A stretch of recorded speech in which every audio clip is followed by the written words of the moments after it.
Hola, ¿qué tal? Bienvenidos a Pulso Azul, un espacio de mares mexicanos donde creemos que la mejor herramienta para proteger nuestros mares y océanos es el conocimiento y la información de calidad. Hoy vamos a hablar de un tema que ha generado una enorme discusión en Baja California Sur, la potencial llegada de megacruceros a la bahía de Loreto y lo que implica convertir este lugar en un puerto de altura. Para entenderlo mejor, nos acompaña Jorge del Ángel Rodríguez. Él es doctor en ciencias y postdoctorante del Centro de Investigaciones Biológicas del Noroeste. Además, es presidente del colectivo académico Subcalifornianos. Jorge, gracias por estar con nosotros. Hola Mario, ¿qué tal? Gracias por la invitación. Jorge, empecemos por lo básico. Hace una semana se declaró a Loreto como puerto de altura. ¿Qué significa esto realmente y por qué ha generado tanta preocupación? Creo que fue el 10 de abril, se declara a Loreto como puerto de altura. Esto significa básicamente que ahora pueden entrar embarcaciones internacionales que antes no podían entrar. Podrías pensar es solamente un cambio administrativo, pero en realidad implica que se reorganiza todo el sistema. Los impactos más relevantes, empezamos por el dragado,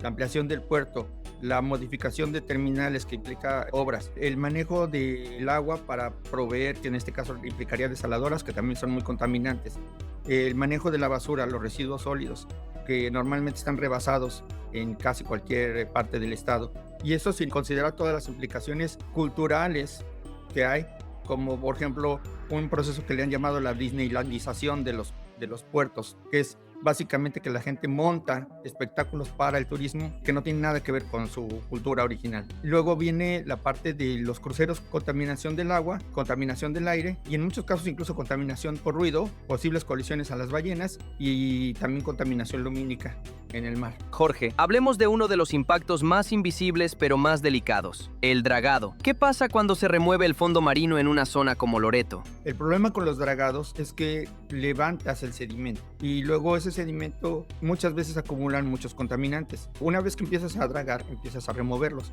y muchos de esos sedimentos, por ejemplo, se le llaman hidrocarburos poliaromáticos, son sumamente peligrosos. Cuando tú sacas el sedimento, los vuelves a poner disponibles en el ambiente y eso los hace muy tóxicos. Además, muchas veces hay metales pesados que también son muy tóxicos. Si lo vemos en términos prácticos, estamos hablando de la llegada de miles de personas en un solo día. ¿Está preparada una comunidad como Loreto para absorber ese impacto? Tienes que recibir la basura, los desechos sólidos. Y estamos hablando de 5,000 personas. Si llega un solo crucero al día, pues es como por lo menos una tercera parte, ¿no? De lo que, más o menos, de lo que es la población. La demanda de servicios se vuelve brutal en un solo día. Los cruceros son ciudades flotantes. Tú no puedes minimizar el impacto que van a tener pensando que es un barquito. La demanda de servicios, la contaminación ambiental, la contaminación atmosférica, la contaminación al agua, también al agua de mar. Y para colmo, luego tenemos todo lo que tiene que ver con el manejo de aguas residuales dentro de los cruceros. Es una situación muy complicada.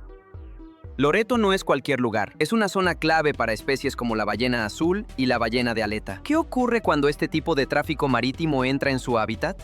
¿Por qué las ballenas se acumulan en esa zona? Porque el alimento se acumula en esa zona. Y el alimento se acumula en esa zona sobre todo por las corrientes y por los procesos oceanográficos que están ocurriendo en todo el Golfo de California. Entonces, cualquier contaminante que tú viertas en la parte exterior de Loreto, de todas maneras va a regresar. Tú puedes tirar las aguas residuales por allá, pero eventualmente toda esa contaminación va a regresar. Yo he participado en mi juventud en algunos proyectos que tenían que ver con ballena azul y efectivamente es una zona en donde llega la ballena azul a alimentarse fundamentalmente, pero también pues hay algo de evidencia de que también tiene que ver con la crianza, ¿no? Eso la hace relevante para la ballena azul, que es una especie protegida, pero también esta otra especie que es la ballena de aleta, a la que luego no le ponen mucha atención, es ligeramente más pequeña que la ballena azul y también es muy importante. Entonces esto viene a ser como una contradicción. Entonces, yo no hablaría de desarrollo, crecimiento explosivo que permite que las cosas crezcan de manera muy rápida, con poco orden, con poca regulación y obviamente con efectos al ambiente muy severos. Y hay un punto crítico aquí, las colisiones. ¿Qué tan real es este riesgo para las ballenas? En el caso de las colisiones, es todavía más grave en lo que respecta a los cruceros. Entonces, el tráfico marítimo se va a incrementar y en un área protegida. Y ese es lo absurdo. Bueno, en el caso concreto de los cruceros, en el hábitat de la ballena azul está, entre otras, la mayor probabilidad de colisiones porque al incrementar el tráfico incrementas el número de embarcaciones y esto no nada más son los cruceros sino todos los servicios accesorios que van a requerir estos cruceros para operar, porque las ballenas cuando están comiendo no siempre detectan la presencia de embarcaciones. Se sumergen en profundidad mientras están comiendo y luego ya finalmente salen otra vez a respirar. Y cuando salen no necesariamente están muy atentas a todo lo que está pasando ahí. Entonces, si vienes en un crucero que viene a una velocidad constante y le sale una ballena enfrente, muy difícilmente va a poder maniobrar, porque es una embarcación muy grande que trae muchos motores y que su capacidad de reacción es muy limitada. Lo que ha pasado pues, es que chocan con las ballenas, ¿no? Y se las llevan. Pero también el ruido, que puede hacer disrupción en los procesos tanto de alimentación como de reproducción de estos organismos. Hay que recordar que hay madres con cría en esa zona, entonces también son ballenas que no necesariamente van a poderse mover rápidamente ante la presencia de una embarcación, porque precisamente las crías están en su proceso de aprenderse a mover y a desplazarse en la zona, y además van pegadas muchas veces a la mamá. Incluso pones en peligro la sobrevivencia de la especie. Si tú incrementas la contaminación en general en el mar, pues todos esos procesos se mueven a través de la cadena trófica y obviamente corres en el riesgo de contaminar el alimento también de estos grandes mamíferos.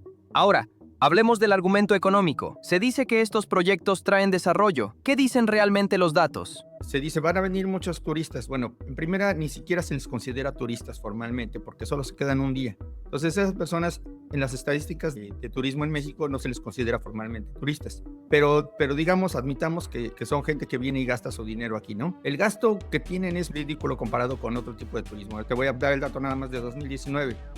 En millones de dólares, la derrama económica por turistas fue de 24.562 millones de dólares y por cruceros fue de 625 millones de dólares. Esto representaba el 2.54%.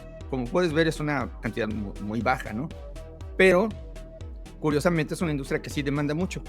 Frente a este panorama, la pregunta es inevitable. ¿Hay alternativas? ¿Se puede generar desarrollo sin comprometer el ecosistema? Bueno, primero que nada, yo te diría que dentro de las alternativas, lo primero que tenemos que pensar es que un estado no solamente depende del turismo, el estado necesita también tener cierto grado de autosuficiencia alimentaria. Entonces, podríamos también empezar a pensar en actividades productivas más bien relacionadas con la agroecología, por ejemplo, la producción de insumos para el consumo humano que tengan que ver más con un manejo racional y sustentable, saludable de todos sus alimentos. Y ya si nos metemos concretamente al turismo, Baja California Sur es muy famoso por el turismo de naturaleza, pero también hay lo que podríamos llamar turismo rural y también hay otra cosa que se llama turismo comunitario. También hay turismo histórico, que hay zonas arqueológicas interesantes, hay pinturas rupestres, es decir, hay una serie de cosas que tienen que ver más con una visita que dure más tiempo, que sea a menor escala y que el beneficio vaya directamente con las comunidades involucradas y no con estos grandes capitales que acaparan y que deciden a quién contratan y cuánto le pagan. Yo creo que en Baja California Sur la gente ya es muy consciente de estas alternativas, ya se ejercen, ya existen, ya están operando. Necesitan mayor difusión, mayor reconocimiento por parte de las autoridades, o sea, no hay una solución única para todo. Las soluciones son locales para problemas globales. Entonces, cada lugar, cada comunidad tiene que tener su propia solución basada en los recursos que tiene, en los insumos que tiene, en la gente, el nivel de capacitación que tenga la gente en cada lugar. Si lo que realmente quieres es beneficiar a la población, sí hay muchas alternativas que tienen que ver precisamente con el trabajo comunitario. Jorge, gracias por esta conversación y por ayudarnos a entender lo que realmente está en juego en Loreto. Muchas gracias, Mario, muchas gracias por la invitación y es un placer, me da gusto platicar contigo. Gracias por acompañarnos en Pulso Azul. Mi nombre es Mario. Recuerden que soy un conductor digital que da voz al trabajo de científicos y periodistas que trabajan para que la información que difundimos sea de calidad. Nos vemos en la próxima.